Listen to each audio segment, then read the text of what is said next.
welcome everybody for being here. Thank you so much for joining us tonight to mark International Day Against Homophobia and Transphobia. It's really such a pleasure to be here again among so many human rights champions and so many friends of Human Rights First, and we have the privilege of hearing from some of them tonight.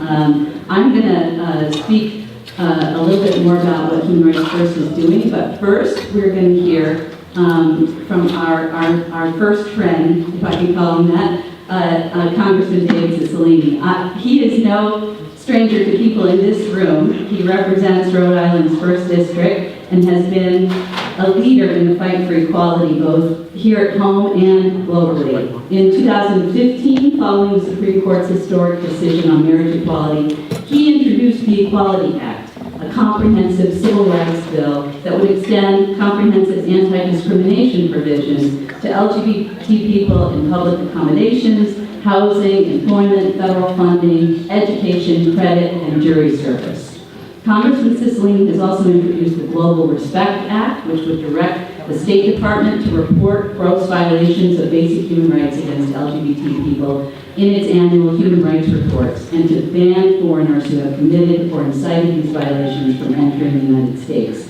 He has provided leadership on so many other human rights issues, and to cite just one of them, in response to the epidemic in this country of gun violence, which is increasingly seen for what it is, a major human rights problem. David Cicilline has fought for common sense gun control. At Human Rights First, we have often worked with him, and we couldn't be more appreciative of his leadership and his friendship. Please join me in welcoming David Cicilline. Yeah. Thank you very much. I'm really happy to be here, and want to thank Human Rights First for hosting this reception and for inviting me to speak. And I know we're going to hear for a moment from my wonderful colleague, Congressman Lowenthal, in the great state of California, and he has been a terrific leader on so many of these issues, and I welcome him as well. I want to thank Lisa for her incredible leadership at Human Rights First, which, as you know, has been an incredibly effective and powerful advocate for human rights, particularly LGBT rights around the world. I also want to thank Randy Barry, who I think is coming. He is already here. For being here and for his incredible dedication and the incredible work that he has done as the Special Envoy for the Rights of LGBT people. He has really taken this position and run with it and has traveled all over the world really making a case for equality. It's been a great pleasure to work with him, and I want to speak about him. I also want to thank Angeline Jackson from Jamaica and Olena Shevchenko from Ukraine for being here. I know they have done extraordinary work and they're going to share their stories with us today. They are really on the front lines of this fight that we're engaged in every single day, so I welcome both of them. At this same event last year, I noted that there are more than 75 countries still that criminalize same-sex activity, and more than 10 where it is still punishable by death. Unfortunately, those figures have not improved. Many more countries, of course, persecute LGBT individuals by other means, like making it illegal to have celebrations just like the one we're having here right now. In fact, gay rights activists were attacked in March at an equality festival in Ukraine, which sought to promote tolerance, equality, and non-discrimination of various groups, including LGBT individuals. And the week prior to the event, festival organizers reported threats toward the festival participants and faced serious obstacles to securing a venue. And the organizers were ultimately forced to cancel the event after a bomb threat. Ukrainian human rights activists reported that at least 2 festival guests were severely beaten by a group of young men, while many others experienced threats and intimidation by groups of masked protesters. In light of this event, I'm collating a letter to the Ukrainian parliamentarians to encourage their government to continue making progress toward equality for the Ukrainian LGBT community and to raise concerns regarding this recent persecution and violence. According to the Trans Murder Monitoring Project, which documents cases of violence against transgender individuals, there have been 100 reported murders of trans and gender-diverse people thus far in 2016, which is the highest number in the first 4 months of a year registered by the project since 2008. In total, there have been 2,115 reported killings of trans and gender diverse people in 65 countries worldwide between January 2008 and April of 2016. Over 1,650 of these murders were reported in Central and South America.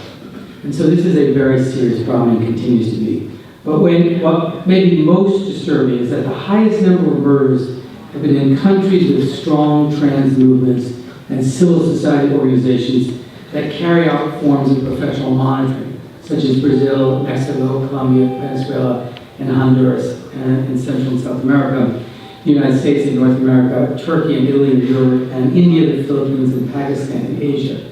This violence is disproportionately targeted toward transgender women of color, and we absolutely have to do something more to protect our trans community.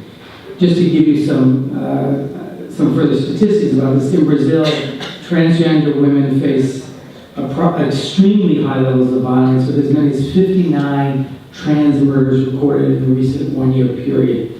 While most of the violence is committed by citizens, some of this violence is actually committed by police, such as the case out of São Paulo last year.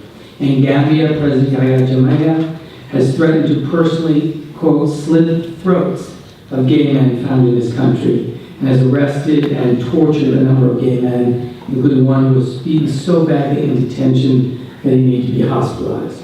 In Indonesia, there's been a sharp increase in anti-LGBT rhetoric and violence this year, with the defense minister calling the LGBT community, and I quote, a threat that must be defeated with a kind of modern warfare. He added, it's dangerous as we can't see who our foes are, but out of the blue, everyone is brainwashed. We see similar examples in Kyrgyzstan, Russia, Saudi Arabia, and Uganda. Obviously, the violence that we are seeing and the kind of discrimination faced by members of our community all over the world is something that we cannot accept. And it's important particularly that my colleagues understand this and that we do all that we can to both bring attention to these issues and help to reduce the violence and protect safe places for our communities to be. As was mentioned, I introduced the Global Respect Act last summer to impose travel restrictions upon anyone who is responsible for gross violations against members of the LGBT community. We need to send a message to the world that discriminating and committing acts of violence against our community is not to be tolerated in the United States, and will not be permitted to come here if you do it. I look forward to continuing to work with the Obama administration to elevate the issues of violence and discrimination against our community, not only here but all over the world.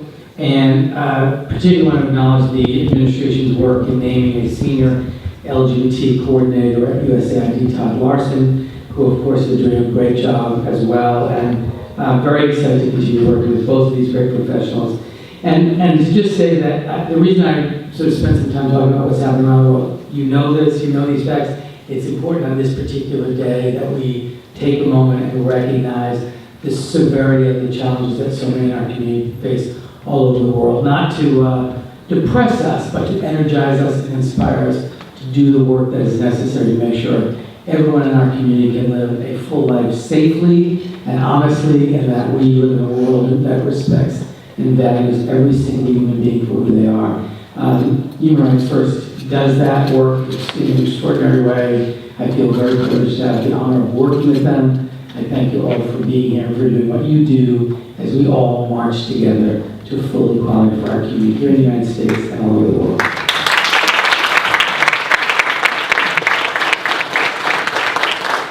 Thank you so much, David. Your leadership is an example for all of us. It's been a shining beacon around the world as well. So thank you so much for being here and for everything that you do. And it's often said that 90% of commitment is showing up, and we have been so privileged and pleased to have Representative Lowenthal show up with us tonight. He also is a real leader in this movement. He's a lead sponsor for the International Human Rights Defense Act and has done so much to elevate these issues in California and in the Congress. So we're very pleased to have him here, and please join me in welcoming him.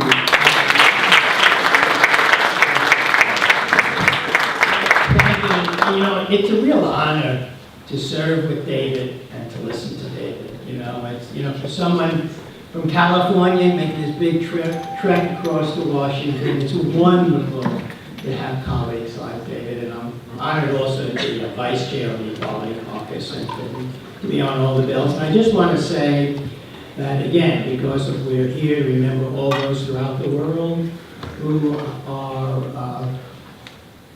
do not have the same rights that hopefully we have here in the United States. I was very honored to work with Senator Markey to create, not to create, but really with the help of the Human Rights First, who were the first supporters of the bill. The International Human Rights Defense Act created the position Randy Berry. More than ever, as we come to the end of an election year and a new cycle, and we honor our president, we realize that there will be changes in the United States on this. And whatever we need now, even though we have Randy Berry's position, we introduced the bill, and then Secretary Kerry acted to do it. It's still there. There will be a new president. We need to put into law that there should be a special envoy in the State Department reporting directly to the Secretary of State to promote U.S. policies on equality for all and non-discrimination to our LGBT community. And it's critically important now, I think, that we pass that.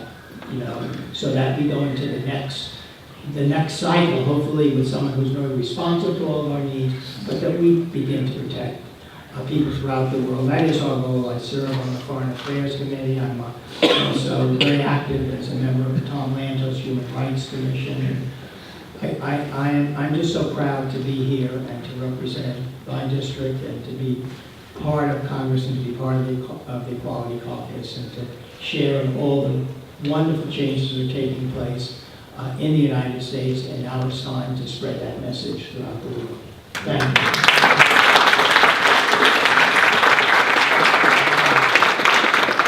Thank you so much, Congressman Lowenthal. We are really fortunate to have both of you as leaders in our Congress. We need you, and we thank you. Safeguarding the human rights of LGBT people has been part of our mission at Human Rights First for nearly 40 years, and today it's one of our top organizational priorities. And I'm really proud of what we've accomplished, much of it in partnership with many of you in this room tonight. At Human Rights First, we work in close partnership with LGBT activists around the world, helping to amplify their voices in the corridors of power that we're in right now, and seeking to shape U.S. foreign policy so that it supports their work for equality and inclusion. We know at Human Rights First from decades of experience that lasting change in societies ultimately has to come from within. So we are particularly attuned to the needs and priorities of our partners, which drive our own advocacy. As you all know, many repressive governments seek to dismiss the concept of LGBT equality, even the existence of LGBT people, as some kind of American or Western import. So it's important for the U.S. government and for American human rights groups like ours to engage with sensitivity and humility. The most effective support is not always going to be the loudest. We know that. Over the years, since we last gathered here to mark this important day, we've faced many challenges together. We sounded the alarm about a dangerous so-called propaganda bill in Kyrgyzstan that seemed headed toward passage. That bill is even more draconian than the notorious Russian law on which it was modeled, in that it would authorize prison sentences for those who are convicted. We brought Kyrgyz activists here to raise the issue with officials at the UN, at the World Bank, at the White House, with the State Department, and here on Capitol Hill. My Human Rights First colleagues, Sean Gaylord, Marielle Perez Santiago, over in the corner, and others, traveled to Bishkek to meet with the U.S. ambassador and her staff, and American officials have spoken out against the bill with political leaders in Kyrgyzstan. Our NGO colleagues there have told us that our work together is having an impact. We remain vigilant, but I'm happy to say that this odious legislation now looks to be stalled. So we're grateful for that.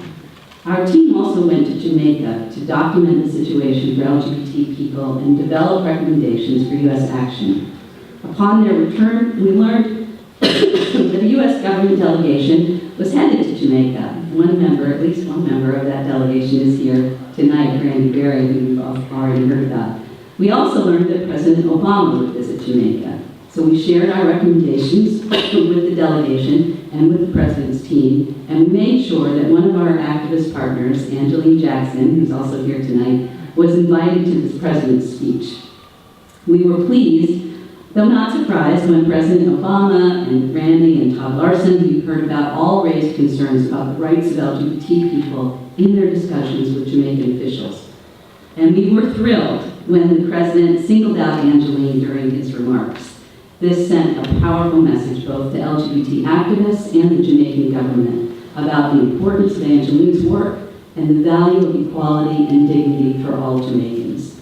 These are just a few examples of where our work is making a difference. We're also working to quash discriminatory bills in Lithuania and Belarus and to promote peaceful pride events in Ukraine. And we're teaming up with activists in the Dominican Republic, where new initiatives have the potential to create a better future and a safer life for LGBT people. And we're working with many of you on the Hill to ensure that Congress plays its part in promoting freedom and equality for all.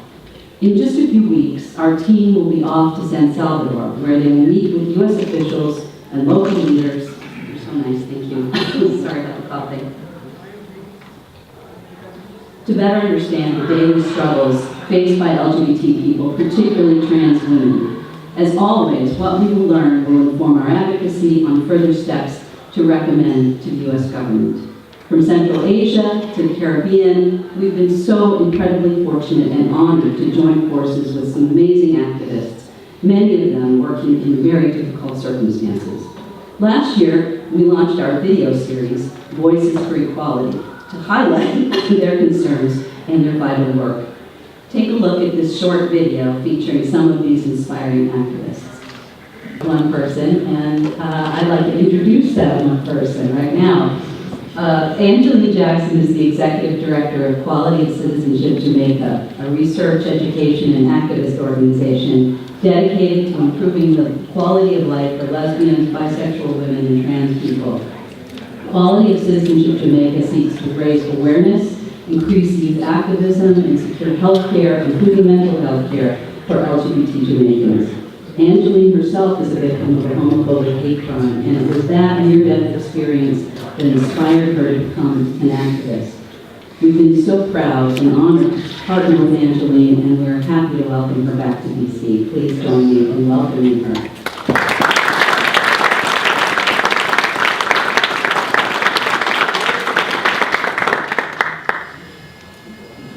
Good evening.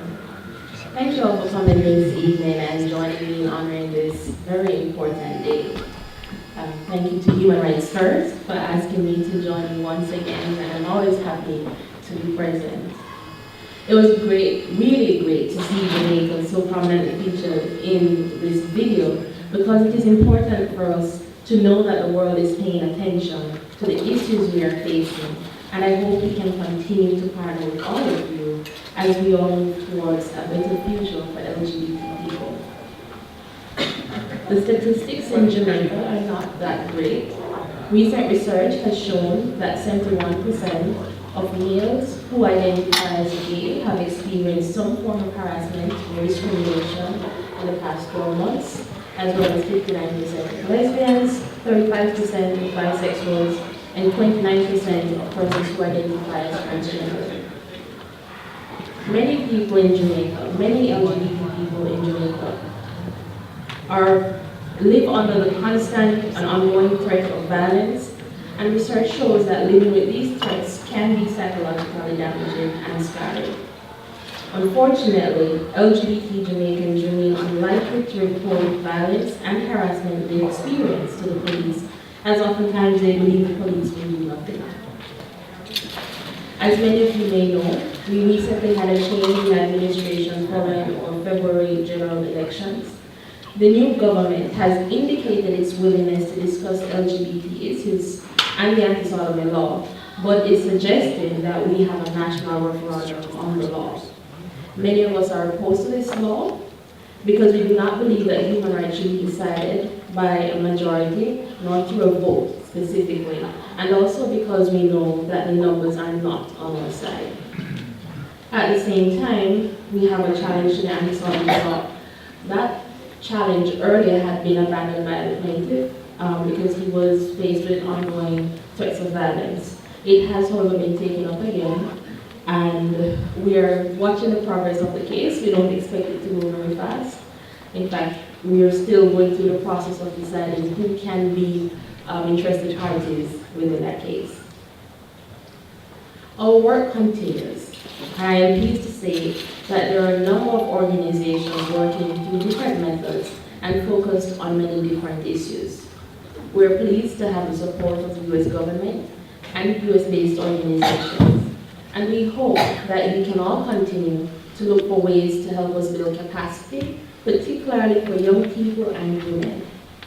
We need to increase support for LGBT sensitivity training for police and healthcare workers, and think creatively as to how we can support our youth that are living in the streets. We hope the U.S. can continue to partner with us on such initiatives, and can do so keeping in mind, as my colleagues in the video and as President Obama himself rightly pointed out, that Jamaicans are the ones who will ultimately make Jamaica a safe environment for all people. Thank you.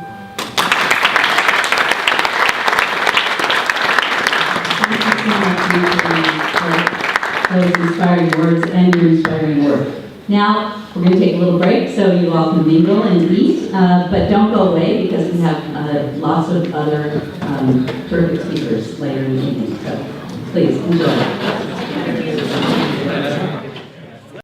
Business, but she wanted to make sure that everyone knew that she was here. She obviously is a leading champion of human rights in the Republican Party and is a leader in many, many ways. You may have seen the profile of her in the New York Times over the weekend. It was really quite beautiful, along with a video that she and her husband are launching with their trans son, Rodrigo. So it's a beautiful, if you haven't seen it, you really should go to the New York Times and look at it. It's quite beautiful. It's now my privilege to introduce our next speaker, Olena Shevchenko, a human rights defender and educator from Ukraine, who focuses on the human rights of both women and LGBT people. She is the executive director of Insight, an organization based on inclusiveness, feminism, and transgender activism. Under her leadership, Insight has gained national and international prominence for its advocacy. In 2012, Olena was elected co-chair of the LGBT Council of Ukraine, a new umbrella organization where she leads the advocacy and PR committees. She is co-editor of 2 reports on the situation of LGBT people in Ukraine, the author of the ABCs of LGBT Rights, and the founder of Equality Festival. Please join me in welcoming Olena Shevchenko.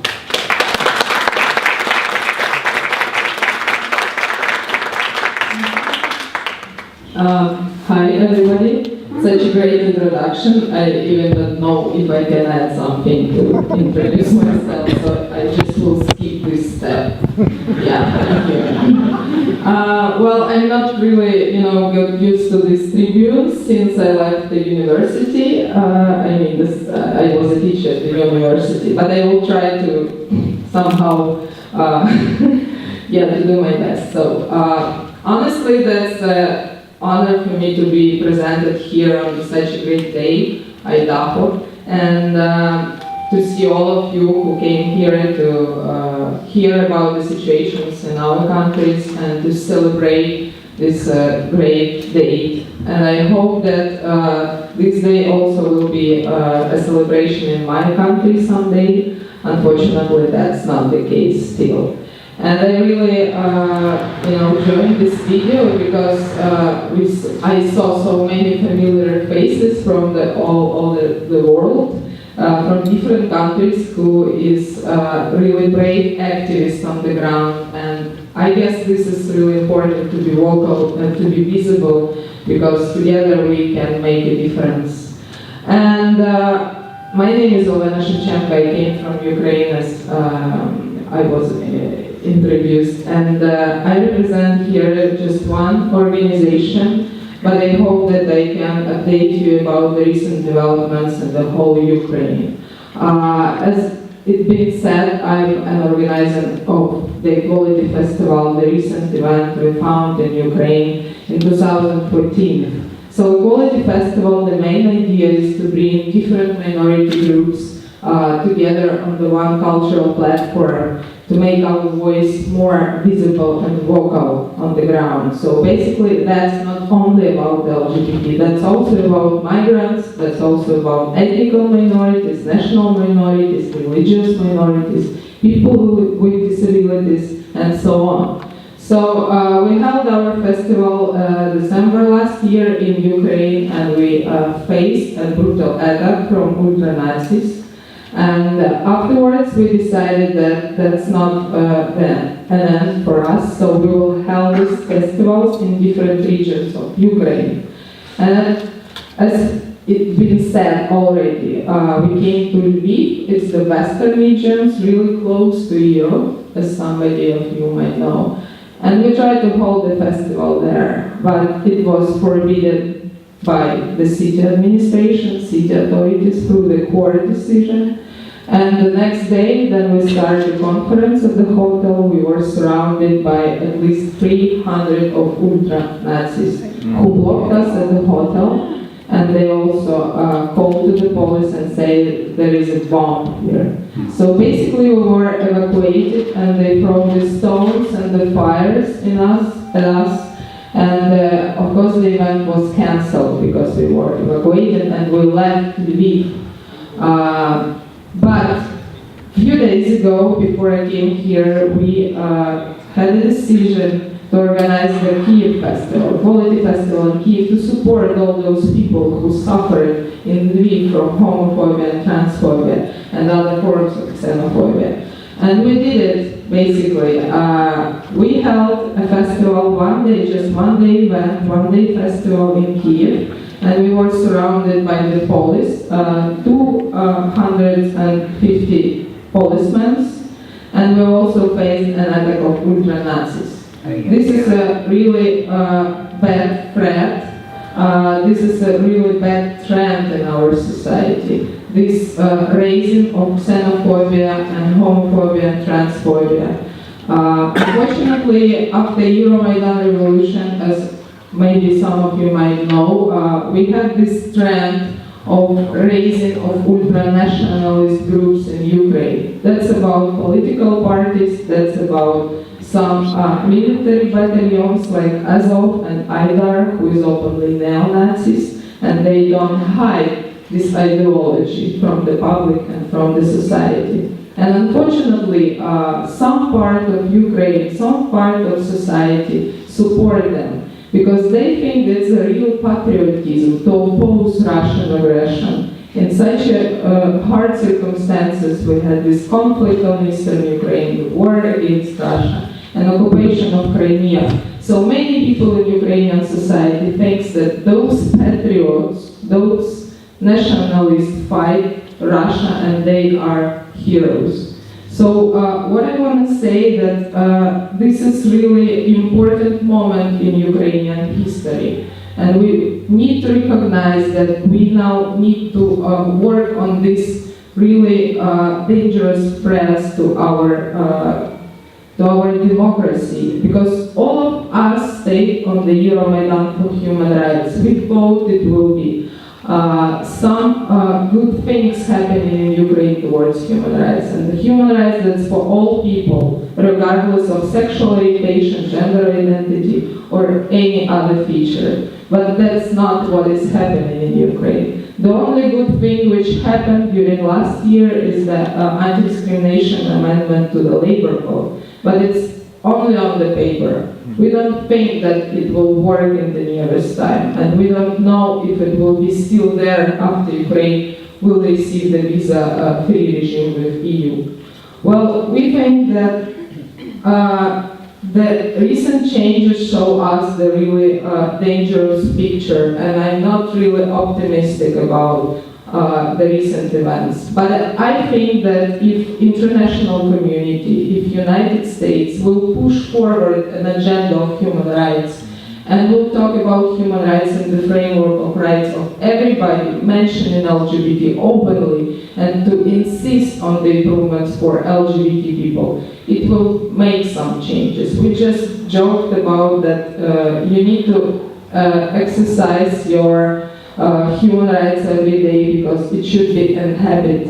It should be everyday habit to be for human rights, regardless of any features you have or any identity you have. Thank Human Rights First for inviting me here, and thank you all of you who came today to listen to us. Thank you.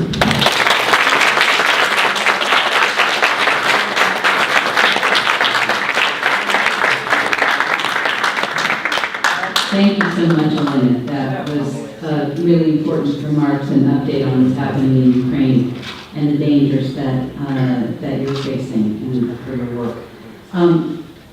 But speaking of getting the United States to speak out on the human rights of all people, we were absolutely thrilled when President Obama created a position inside the State Department dedicated to protecting the rights of LGBT people, and we were also thrilled with the appointment itself. Randy Berry was absolutely the right person.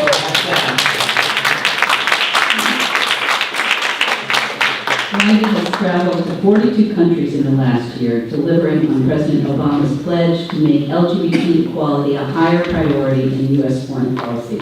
We have been so pleased to have had many opportunities to meet with Randy, and we admire his creative and considered approach. Prior to serving as the Special Envoy, Randy served as the United States Consul General in Amsterdam. He was U.S. Consul General in Auckland, New Zealand from 2009 to 2012, and prior to that, Deputy Chief of Mission in Nepal. His career with the State Department has also taken him to postings in Bangladesh, in Egypt, Uganda, and South Africa, which has prepared him well for the job that he has now. Please join me in welcoming the U.S. Special Envoy, Randy Berry.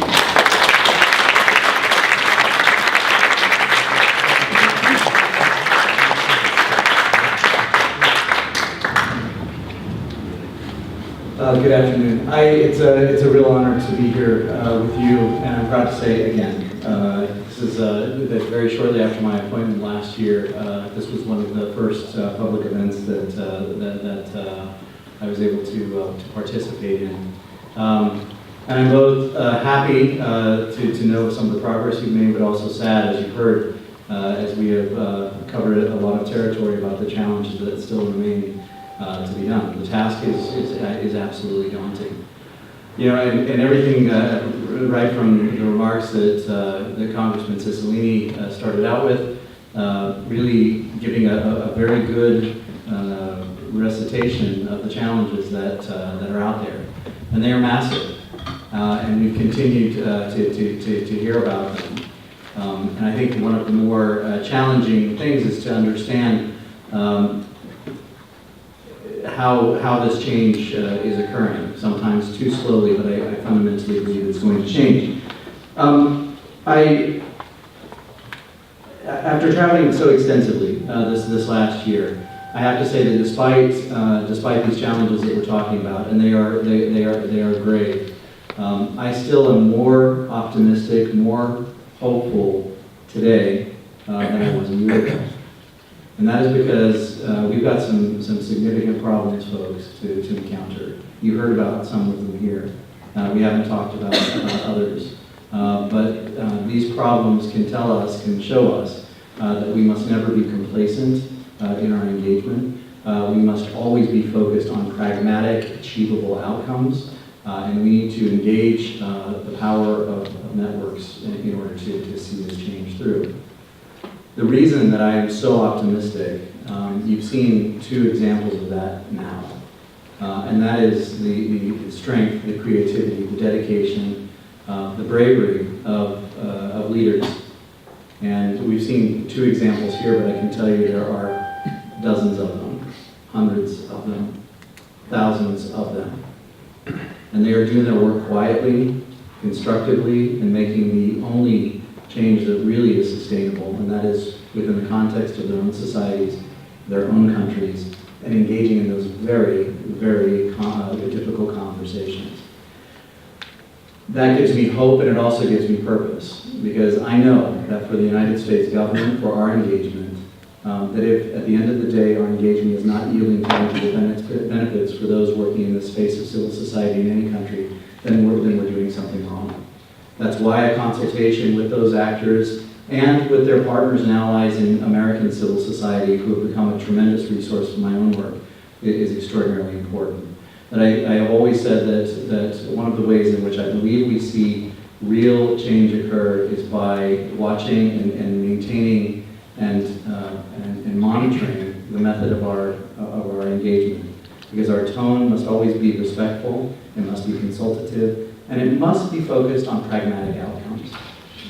And I think we would do a great disservice if we were to simply take a straight moral line, which frankly would be very easy to do, because I think at the end of the day, hammering away without an understanding of consequences could actually have a very negative impact. So, we will continue on this journey. I think, the comment that the President made at the end of his remarks in that video talked about not underestimating the power of a single individual. And I think that's absolutely true. I couldn't agree more. But I also believe that we shouldn't underestimate the power of those individuals joining arms, joining hands across national boundaries, across the boundaries that separate us between the legislative and executive and judicial branch, across the boundaries that separate us from the private sector, from communities of faith, from civil society leaders, and from others who have a role to play. That this is an effort, this is a movement that I believe it will take all of us engaging with a goal in sight. It's a political year, and I'm not a political person. I'm a career diplomat. But I will tell you that I think the word movement often is overused. But one thing I've had the extraordinary privilege of seeing this year is truly a movement. And it is not the negative movements that I see evolving around the world, because those, my friends, are going to be in the ash heap of history someday. If we work together, if we work smart, and if we continue to engage. That is a movement. It's a movement towards global justice. And I firmly believe that this is happening. We're seeing it unfold before our eyes. I can point to, as we've seen in places like Kyrgyzstan, which Human Rights First has tracked significantly, you have a borrowing of negative practices. But I can tell you also, I have seen a borrowing of positive practices. I have seen the power of civil society workers networking together and getting smarter about how they engage and what it is that they can do.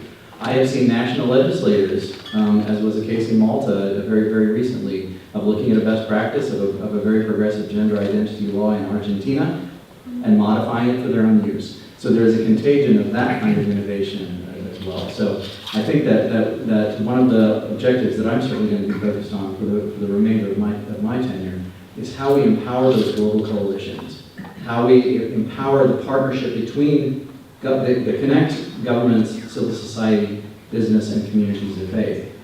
We're going to be looking at our international alliances, and I believe very soon you'll see us begin to redefine the space of what it means to be a leader on LGBTI human rights in this world, because we have extraordinary partners throughout our national government partners in Northern Europe, and throughout Latin America. But I think there's another story to be told, and that is what comes next.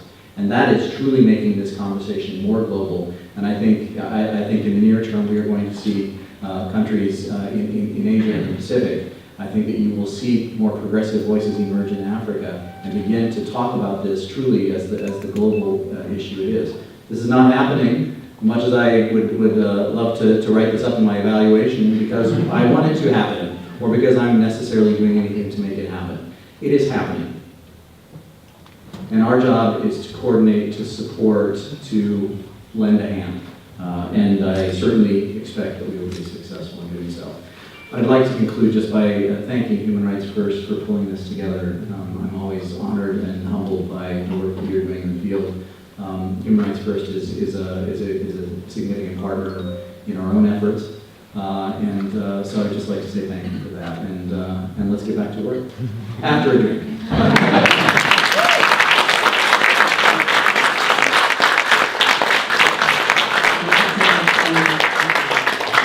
You said that one of the reasons you're optimistic are activists like Olena and Angeline. And I would say everybody in this room would add to that. We're optimistic because of you. So thank you very much for everything that you do. Your leadership, the existence of your job, it gives us so much hope and power. But you, the person who occupies it, amplifies that even more. So thank you very much for your leadership. Have a drink, stick around. We may have one or two more speakers to wow you with, so thank you. If I can have your attention. Our next speaker is another bold champion of human rights, including the human rights of LGBT people. Since she was elected to represent California's 9th Congressional District, which is now, I think, the 13th, Congresswoman Barbara Lee has been a fierce advocate for ending HIV and ensuring an AIDS-free generation. During her time in Congress, she has authored or co-authored every major piece of HIV/AIDS legislation, including the legislative framework for the President's Emergency Plan for AIDS Relief, PEPFAR, and the Global Fund to Fight AIDS, Tuberculosis, and Malaria. Bold leadership is her trademark. In 2001, she gained national prominence when she cast the only vote in Congress against the authorization for the use of military force, arguing that she feared it would be used as a blank check for endless war.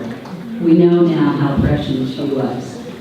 Just today, the House Appropriations Committee voted to include an amendment in the annual defense spending bill recognizing that Congress has a constitutional duty to debate and vote on the authorization for the use of military force. Congresswoman Lee has led a resolution in honor of International Day Against Homophobia and Transphobia, which today has over 70 co-sponsors. She is the definition of bold leadership. Please join me in welcoming Congresswoman Barbara Lee.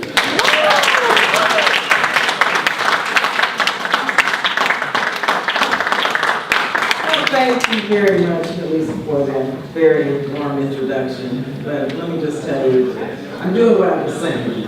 You know, and whenever, I'm doing my job. Whenever we see violations of human rights, regardless, then we've got to step up. We've got to do what we have to do. And so I want to thank you. I want to thank Angeline and Olena, and also I want to thank Randy. Where's Randy? Let me just thank Randy, our very first special envoy for the human rights of LGBT persons in just over a year. Since he assumed the post, he's really made a tremendous impact promoting the values of human rights, equality, and non-discrimination. Now, I'm very proud to say I was a founding member and vice chair of the LGBT Equality Caucus. And I'm really, that would seem like a long time ago, but I really,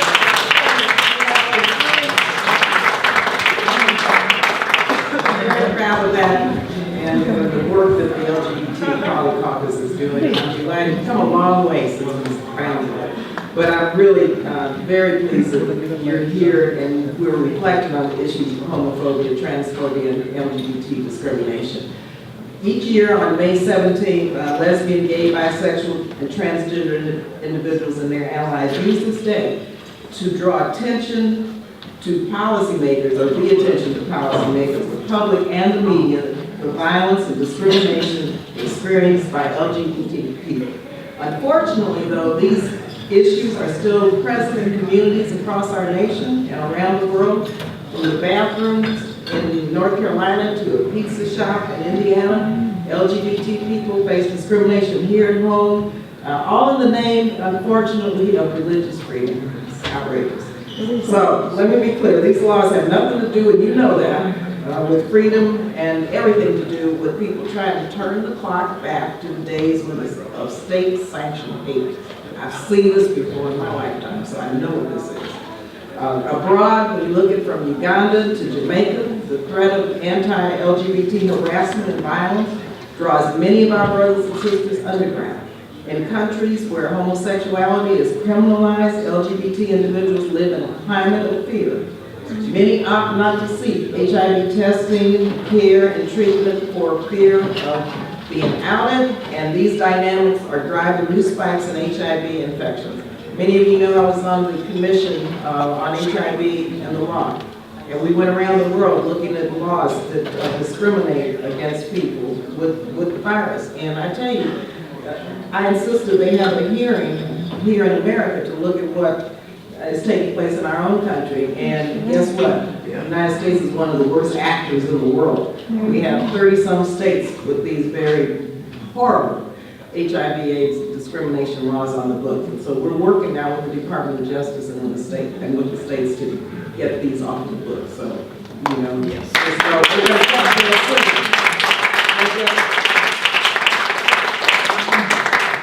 so quite naturally, I was so proud to introduce House Resolution 263, and it supports the goals and ideals of the International Day Against Homophobia and Transphobia last year. And I'm happy to see now, this year, more than 70 members of Congress. That's quite a number, thanks to you.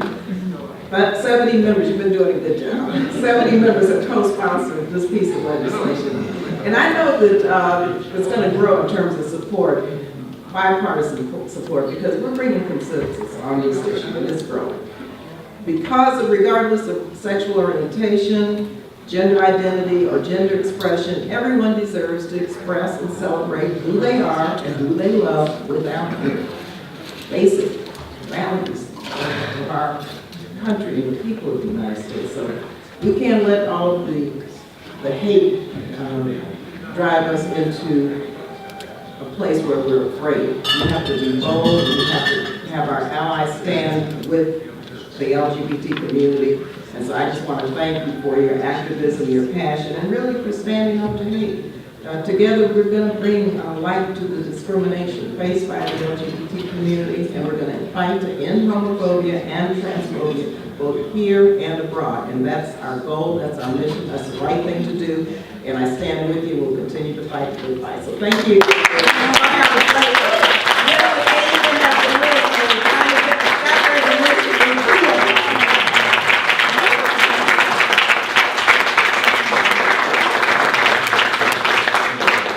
Thank you so much for everything that you do for human rights. And with that, we've come to the end of our celebration this year. Thank you all for joining us to mark this important day against homophobia and transphobia. And many thanks to Congresswoman Lee and all of our speakers, and a special thank you to the Congressional LGBT Equality Caucus for their support of this event. We know, as Congresswoman Lee said, there is a long road ahead to secure full equality around the world, and we have a lot of work to do here at home as well.